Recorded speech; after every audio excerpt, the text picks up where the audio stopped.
Isaías 51.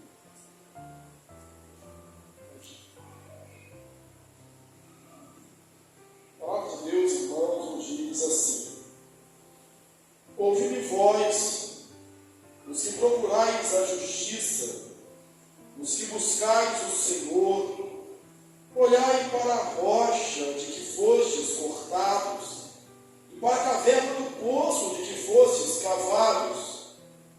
Olhai para Abraão, vosso pai, e para Sara, que vos deu a luz, porque era ele o único, quando eu o chamei, o abençoei e o multipliquei.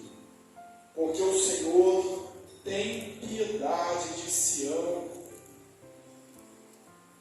terá piedade de todos os lugares assolados dela, e fará o seu deserto como Éden, e a sua solidão como um jardim do Senhor.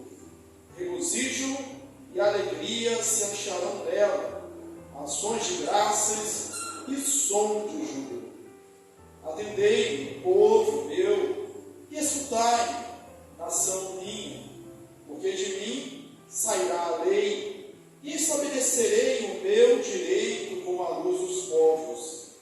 Perto está a minha justiça, aparece a minha salvação, e os meus braços dominarão os povos, as terras do mar me aguardam, e no meu braço esperam. Levantai os olhos para os céus, e olhai para a terra embaixo, porque os céus desaparecerão como fumaça, e a terra envelhecerá como um vestido, e os seus moradores morrerão como mosquitos. Mas a minha salvação durará para sempre, e a minha justiça não será anulada. Ouve, vós que conheceis a justiça, vós, povo em cujo coração está a minha lei, não temais o opróbrio dos homens, nem vos turbeis por causa das suas injúrias, porque a traça os roerá como um vestido, e o bicho os comerá como a lã, mas a minha justiça durará para sempre, e a minha salvação para todas as gerações. Desperta, desperta, arma-te de força, braço do Senhor. Desperta como nos dias passados, como nas gerações antigas. Não és tu aqueles que abateu o Egito e feriu o monstro marinho? Não és tu aquele que secou o mar, as águas do grande abismo? Aquele que fez caminho no fundo do mar, para que passassem os remidos? Assim voltarão os resgatados do Senhor e virão a Sião com júbilo, e perpétua alegria lhes coroará a cabeça. O regozijo e alegrias os alcançarão, e deles fugirá a dor e o gemido. Eu sou aquele que vos consola. Quem, pois, és tu para que temas o homem que é mortal, ou o filho do homem que não passa de erva?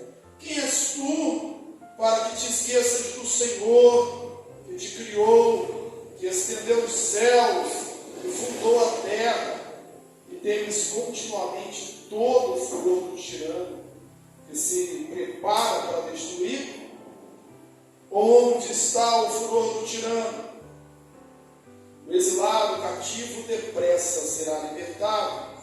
Lá não morrerá, lá não descerá a sepultura. O seu pão não lhe faltará, pois eu sou o Senhor teu Deus, que agita o mar, de modo que bramam as ondas. O Senhor dos exércitos é o meu nome.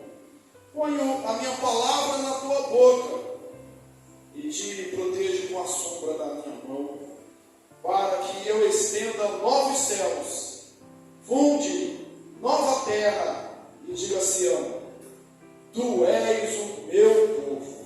Desperta, desperta, Levanta-te, ó Jerusalém, que da mão do Senhor bebeste o cálice da sua ira, o cálice de atordoamento e o esgotastes, que todos os filhos que ela teve, nem a guiou, que todos os filhos que criou, nem a tomou pela mão. Essas duas coisas te aconteceram. Quem teve compaixão de ti? A assolação e a ruína, a fome e a espada. Quem foi teu consolador? Os teus filhos já desmaiaram, jazem nas estradas de todos os caminhos, como um antílope na rede, estão cheios da ira do Senhor e da repreensão do seu Deus. Pelo que agora ouve isto, ó tu que estás aflita e embriagada, mas não divide. Assim diz o Senhor teu Deus, que pleiteará a tua causa, a causa do teu povo. Eis que eu tomo a tua mão, eis que eu tomo da tua mão o cálice de atordoamento, o cálice da minha ira, jamais dele beberás. Colei nas mãos os que te atormentaram, que disseram à tua alma: abaixa-te, para que passamos por sobre ti, e tu puseste as costas como chão e como rua para os transeuntes. Amém? Assim para os irmãos. No momento da devocional, logo que iniciou o culto, o presbítero Eduardo falou uma dificuldade, Carlos, uma dificuldade que nós tivemos. Se fosse contar algumas lutas, você teria muitas, com certeza, para contar. Algumas dificuldades grandes, algumas dificuldades nesse ano que está se findando, que te atormentaram, que causaram, na linguagem do profeta Isaías, o texto que acabamos de ler, atordoamento, que deixou você como se estivesse embriagado, que deixou você um pouco fora de si, que deixou você abatido. Nesses momentos que nós contamos as nossas dificuldades, nós também nos lembramos de que a mão do Senhor esteve conosco, de que o Senhor nos libertou, de que o Senhor veio a nosso favor, de que Ele interviu as nossas dificuldades, manifestando o seu braço de força, o seu braço de poder. Por isso, podemos hoje dizer, como o salmista: grandes coisas fez o Senhor por nós, por isso nós estamos alegres. Vou iniciar o texto que nós lemos, de Isaías 51, de uma maneira diferente. A pregação, a exposição, a mensagem expositiva, a gente vai versículo a versículo, explorando o texto, do princípio ao fim. Eu vou começar aqui com o fim. Vou começar pelas últimas palavras.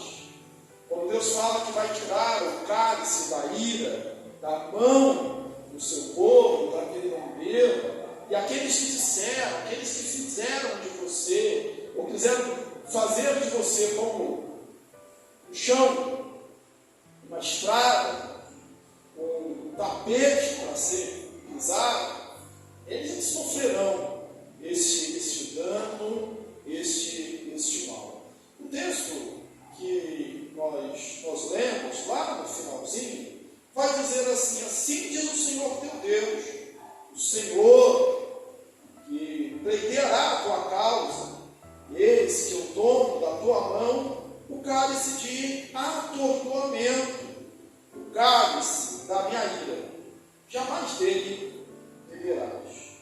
Poloei nas mãos os que te atormentaram, que disseram à tua alma: abaixa-te, para que passemos sobre ti, e puseste as costas como chão, e como rua para os transeuntes. Olha a maldade aqui dos povos que dominaram Israel, os assírios, os babilônios, sendo descrita. Aqueles que disseram a tua alma, abaixa-te, para que passemos sobre ti.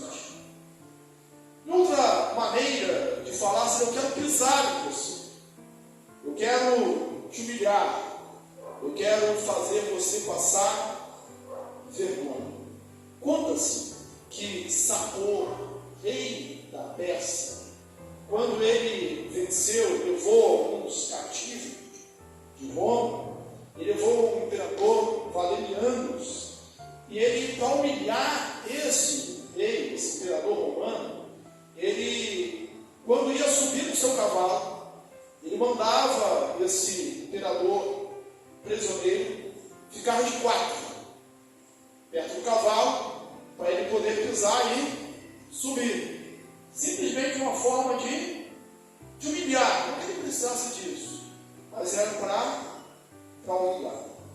Irmãos, o pecado nos humilha.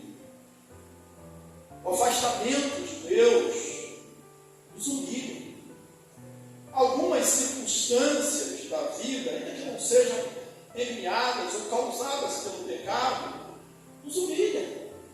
A gente sabe que Deus tem um propósito em todas as coisas, mas quantas vezes nos sentimos humilhados pela doença em nós mesmos ou em outra pessoa, um parente a quem amamos? Minha sogra faleceu com Alzheimer, a minha mãe está com Alzheimer, no estado já avançado. Eu sempre digo que essa doença, por exemplo, é uma doença que humilha a gente, porque a gente vê aquela pessoa que a gente ama literalmente sumir diante dos nossos olhos. Talvez não fosse essa expressão técnica para ser falada, fundamentada, mas é um sentimento, de alguém que ama, de um filho. Parece que ela não está mais ali, não é mais aquela pessoa, não sabe mais o seu nome, não sabe mais nem quem ela era, não reconhece ninguém, desaprendeu todas as coisas, até comer. Às vezes somos humilhados, sentimos pisados. Quem vê o filho morrer, como a gente teve aqui na igreja, o esposo morrer, como a gente teve, irmãos, aqui na igreja, alguém doente, às vezes quando o desemprego que tira o nosso sustento, sustenta a nossa família, nós nos sentimos assim, humilhados, ainda que literalmente ninguém pise em nós, literalmente nós não estejamos no chão, as nossas costas não sejam o apoio de ninguém, as nossas costas não sejam uma rua bem aplanada para outros pisarem. Às vezes nós sentimos assim e limitamos esse sentimento, chamamos de impotência, sentimos humilhados. Isso aconteceu no cativeiro, isso aconteceu no exílio, isso o povo de Deus sente. E nesses últimos versículos ele fala assim: eu tirarei esse cálice da sua mão. Você não beberá. Isso te faz lembrar de alguma coisa? Isso te faz lembrar de alguém com um cálice, falando de um cálice, ainda que de maneira metafórica, o Getsêmani, sofrendo em angústias, nosso Senhor pediu ao Pai: Pai, se possível, passe de mim esse cálice, sem que eu beba, mas que não seja feita a minha vontade, mas a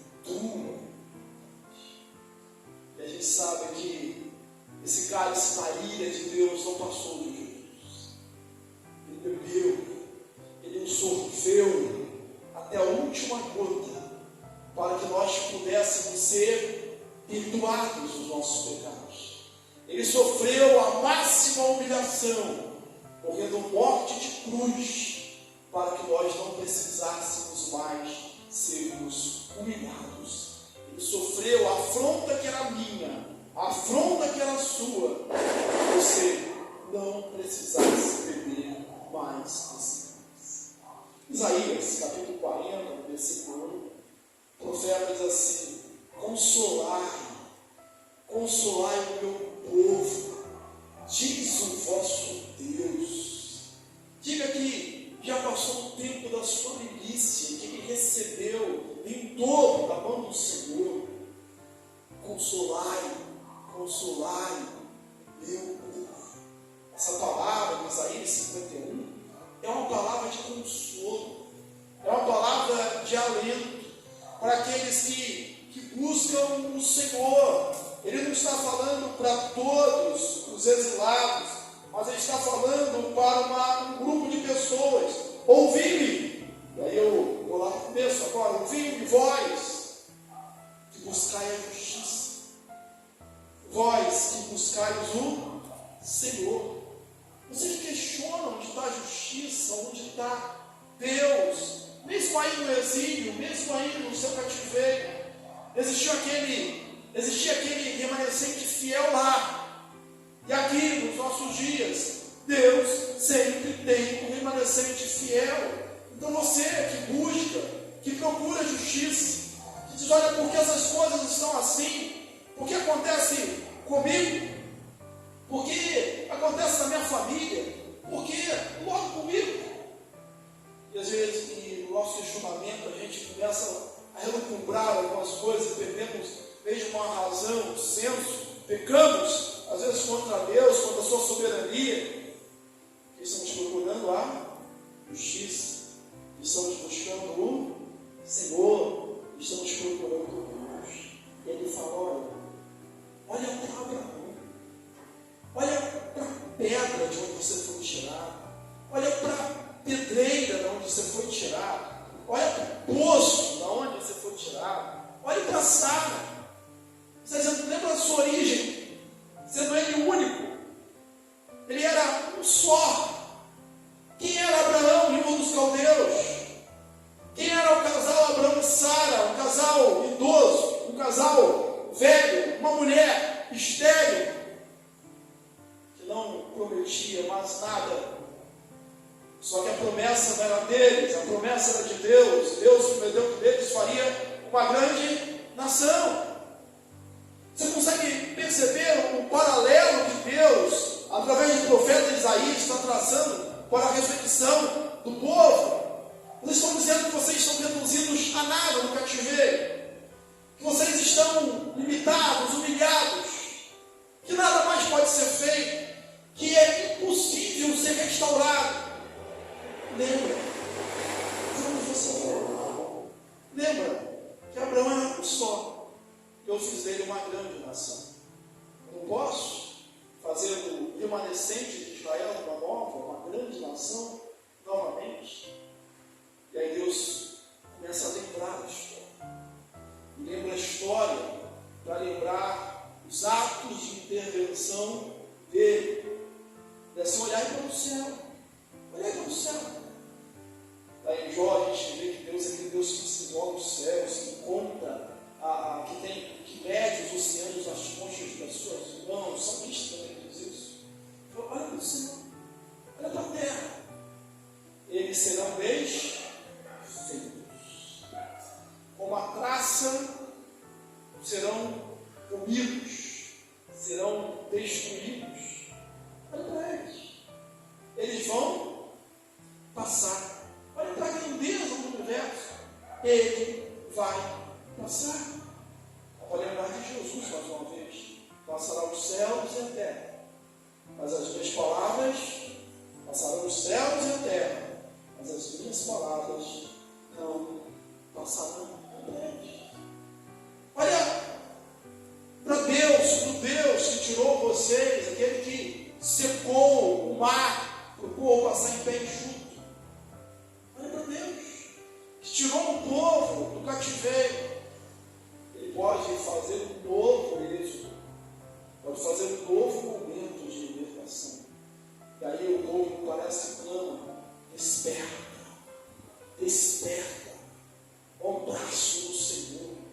força e poder como nos dias da antiguidade. Quem sabe que Deus não dorme? Lembrando o Salmo 121, esse não dorme e não dormita, o guarda de Israel. Quem sabe? Mas por vezes, olhando desse lado de cá, nossa miopia espiritual, a nossa pequenez de fé, os nossos pecados, parece que Deus não está fazendo nada.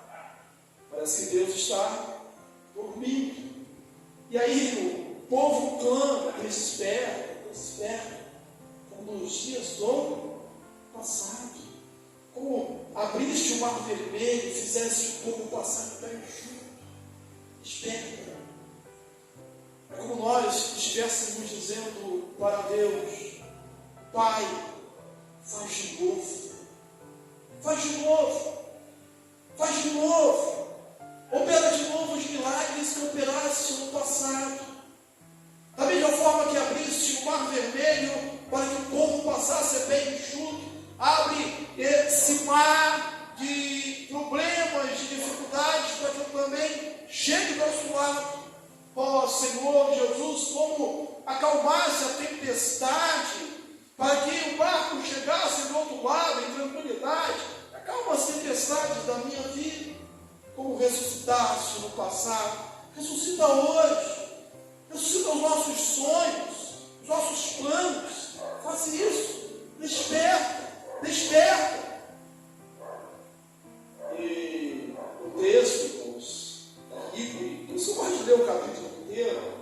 Lá no final vai dizer, mais uma vez, repetindo essa expressão: desperta, desperta. Só que agora não é o povo falando, é Deus falando. Desperta, desperta.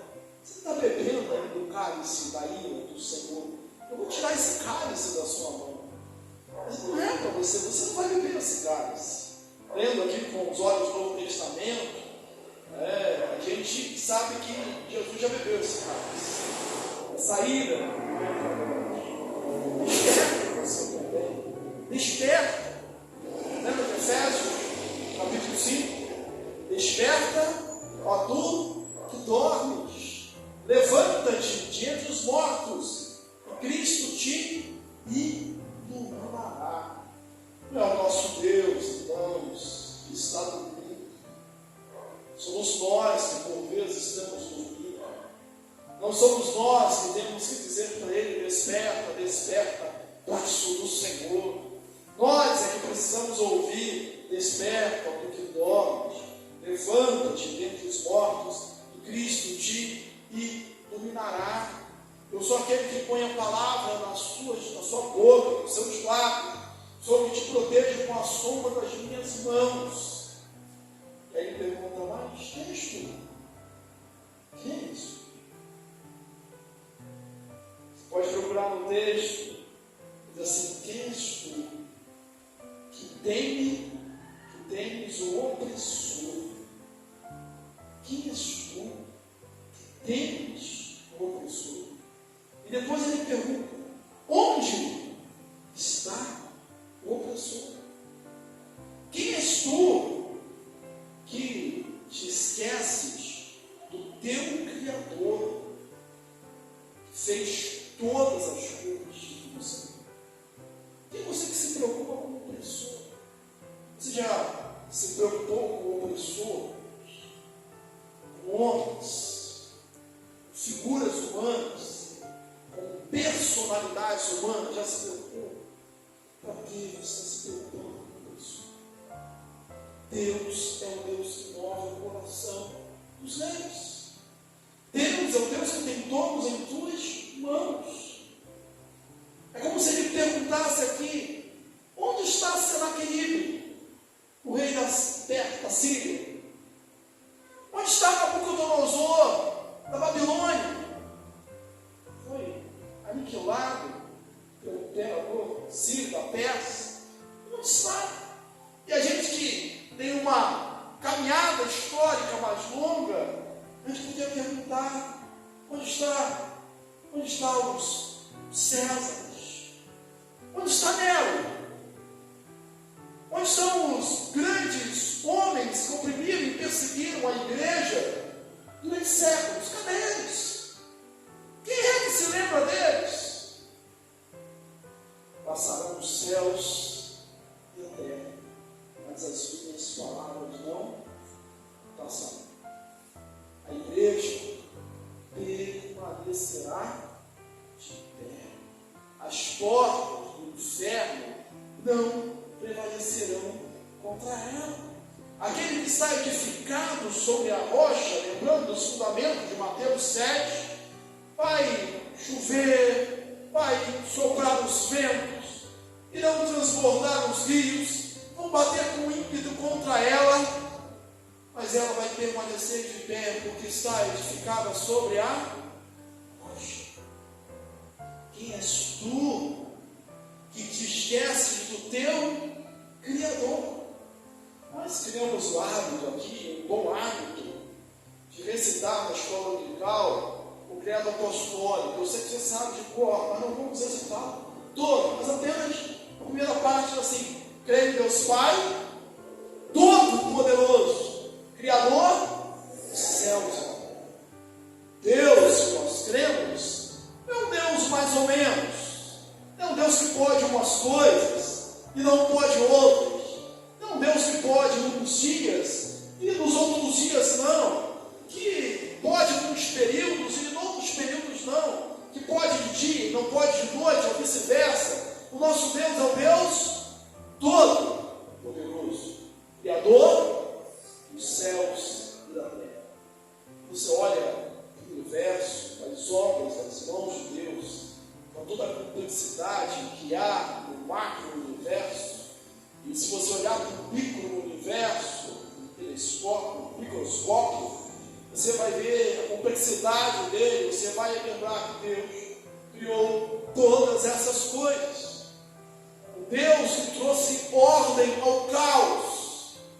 No princípio, criou Deus os céus e a terra. Mas a terra era sem forma e vazia, o Espírito de Deus falava no céu. E disse Deus: haja. E disse Deus: haja, haja, haja, haja. E as coisas foram acontecendo pelo poder da sua palavra. E és tu a esqueceres o teu Criador, o Deus que deu ordem à criação, é o Deus que pode colocar em ordem a tua vida. O Deus que sustenta o universo, de modo que, enquanto existir o homem, como disse Deus depois lá do dilúvio, olha, vai existir verão, inverno, frio, calor, colheita, semeadura. O Deus que semeadura e colheita, Deus que criou e sustenta todas as coisas, o teu Deus, o Senhor. No Natal a gente pregou aqui quem é o Jesus, o Verbo, o encarnado, quem é o menino da manjedoura. É o Deus que no princípio estava com Deus, o Verbo no princípio estava com Deus, o Verbo era Deus, todas as coisas foram feitas por meio dele, e sem ele, nada que foi feito se fez. O autor aos Hebreus, falando de Jesus, no capítulo 1, versículo 3, vai dizer: ele é o recebedor da glória, a expressão exata do seu ser, sustentando todas as coisas pela palavra do seu poder. Por que você vai esquecer do seu Criador, do seu Salvador? Não se esqueça que Deus é o Deus Todo-Poderoso. Deus é o Deus que fez de Abraão uma grande nação. Deus é o Deus que tirou o povo do cativeiro, da escravidão egípcia, com o braço forte e mão poderosa. Que Deus é o Deus que, contra todas as previsões, que ninguém podia prever isso, apenas por um decreto de imperador persa, fez o seu povo voltar do cativeiro. Deus é o Deus que opera grandes coisas. Nós não conseguimos prever Deus.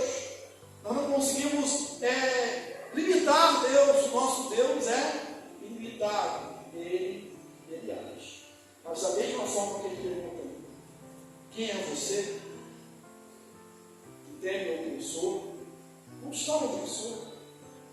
Já foi, já acabou, comido pela traça, pelo verbo, morto, evaporado na poeira da história. Não é mais nada. Mas Cristo permanece. Quem é você? Se esquece do seu Criador. Quem é você? Aí ele diz: Eu sou o Senhor dos Exércitos. Eu sou Deus. Eu sou Deus todo-poderoso. Eu quero concluir com uma mensagem virada, como novo, quando ele diz aqui: olha, júbilo e alegria nos seguirão. Alegria perpétua nos coroará. Júbilo e alegria. Alegria perpétua nos coroará. A gente tem muito mais alegria do que tristezas. Lembrando mais uma vez o hino que eu citava aqui: quantas bênçãos, dize-as, quantas são, contam, dize-as uma a uma, as que você pode, e você verá surpreso com quanto Deus já fez. E essa alegria é perpétua. A nossa alegria não é passageira. É naquele dia, quando o Senhor Jesus voltar, e nós ouvirmos o vídeo bendito do meu Pai, e estivermos para sempre com Ele, a nossa alegria será perfeita e não mais terá fim. Mas enquanto estamos aqui,